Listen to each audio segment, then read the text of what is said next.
सत श्री अकाल जी। आज की जो वीडियो है वो है न्यू प्रोटोकॉल। ठीक है, जो न्यू प्रोटोकॉल आज मैं आपको बताने वाली हूँ, एक मैं पहले बता चुकी हूँ 079 प्रोटोकॉल, एक है डबल ऑप्शन प्रोटोकॉल जिसे हम G6 कहते हैं। आज का जो प्रोटोकॉल है वो है G6G। ठीक है, G6G प्रोटोकॉल।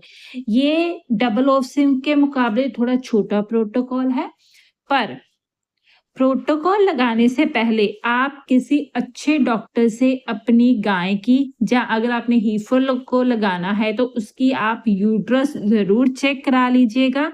किसी भी तरह की इन्फेक्शन नहीं होनी चाहिए यूट्रस के अंदर। अगर हीफर्स को लगा रहे हैं तो हीफर्स के जो ऑर्गन का साइज है वो पूरा डेवलप हुआ होना चाहिए, ऑर्गन्स छोटे साइज के नहीं होने चाहिए।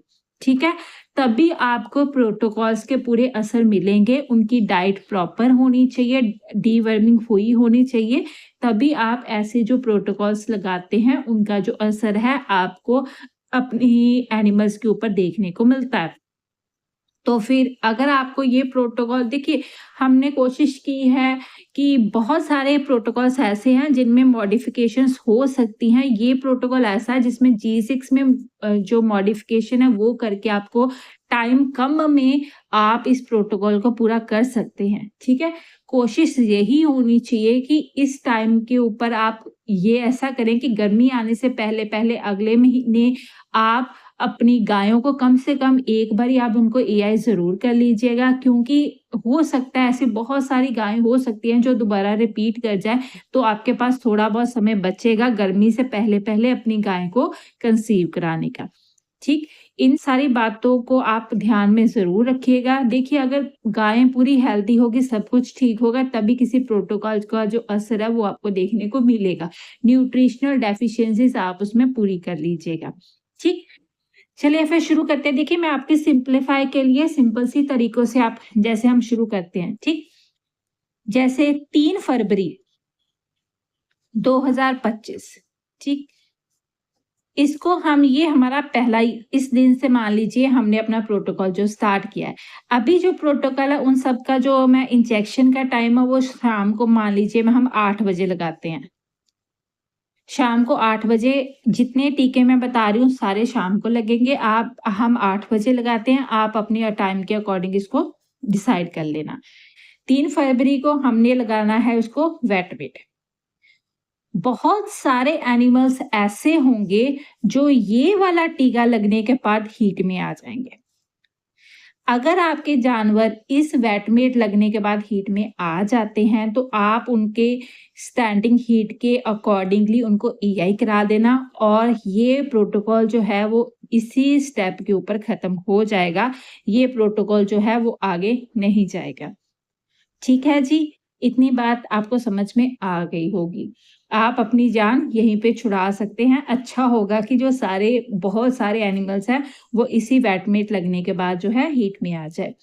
अगर जो भी जानवर रह जाते हैं वो हीट में इस जानवर आपके 3 फरवरी के बाद वेटमेट के बाद हीट में आ जाते हैं, उनको आप ईआई करा दीजिएगा। जो बचे हुए जानवर जो हीट में नहीं आते, आप उनको 5 तारीख को 5/2/25 को हम उनको लगाएंगे रिसेप्टर।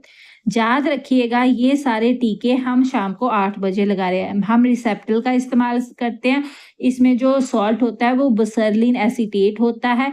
आप बुसरलिन एसीटेट का कोई भी जो है इंजेक्शन किसी भी ब्रांड का इस्तेमाल कर सकते हैं। याद रखिएगा, हम इसको 5 ml इस प्रोटोकॉल में इस्तेमाल कर रहे हैं। ठीक है, रिसेप्टर हमने लगा दिया, फिर हम इसको 11/2/25 को लगा देंगे फिर से रिसेप्टर। आगे हमारी जो तरीक आएगी वो 18/2/25 है, इसको लगेगा वेटमेट। ठीक है, ये भी 8 बजे लगा है, ये भी 8 बजे लगा है, और ये भी शाम को 8 बजे ही लगा है। अब यहां से आपके लिए ध्यान देने वाली बात है, बहुत सारी गायें होंगी जो इस वेटमेट लगने के बाद आपको हीट में आना दिखना जो है वो शुरू हो सकती हैं। इस इंजेक्शन के बाद में भी हीट आएगी। इन दोनों इंजेक्शन के बीच में आपको कोई भी ज्यादा हीट देखने को नहीं मिलती है। 90% चांसेस होते हैं कि इस ड्यूरेशन में कोई भी गाय हीट में नहीं आएगी। ठीक, इसके बाद वेटमेट लगने के बाद आपको जो भी गाय हीट में दिखे, आप उनको एआई जो है उनकी हीट के अकॉर्डिंग उसको प्लान करके आप उनको इंसेमिनेट करा सकते हैं।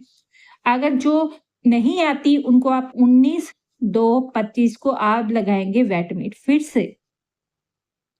अब इस वेटमेट के लगने के बाद भी आपकी गाय हीट में आ सकती है। अगर आ जाती है तो आप उसको एआई कराएँगे, अगर नहीं आती तो आप इसके जो अगला इंजेक्शन है आप उसको लगाएँगे।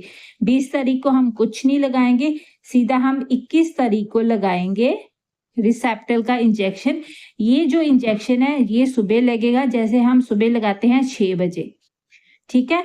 सुबह हम लगाते हैं 6 बजे, इसी 21 तारीख को शाम को जो है वो उसको एआई हो जाएगी 6 से 8 बजे के बीच में, ठीक है?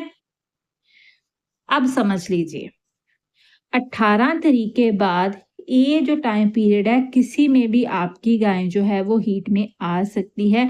अगर आपकी गाय 18 तारीख के बाद जब भी हीट में आती है तो आपने उसको उसके टाइम के अकॉर्डिंग उसको एआई करा देनी है। बाकी सारे जो प्रोटोकॉल है वो आपने फॉलो नहीं करना है।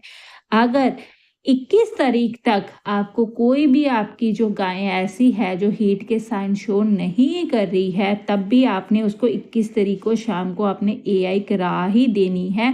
उसको आपने उसके हीट आने की वेट नहीं करनी है, ठीक है? तो ये पूरा प्रोटोकॉल था जिसे हम G6G प्रोटोकॉल कहते हैं। ये थोड़ा छोटा प्रोटोकॉल है, आपकी टाइम की बचत हो सकती है। तो उम्मीद करती हूँ कि आपको ये नया प्रोटोकॉल जो है वो अच्छा लगा होगा। अगर आपको अभी भी कोई सवाल है इस नए प्रोटोकॉल में तो नीचे कमेंट सेक्शन आपके लिए खुला हुआ है। आप हमें कमेंट में मैसेज कर दीजिएगा, हम आपको उसका जवाब देने की कोशिश जो है वो ज़रूर करेंगे। तो इस प्रोटोकॉल को आप अपना सकते हैं। हम मिलेंगे अगली वीडियो में, तब तक के लिए आप अपना ख्याल रखिएगा। Thank you.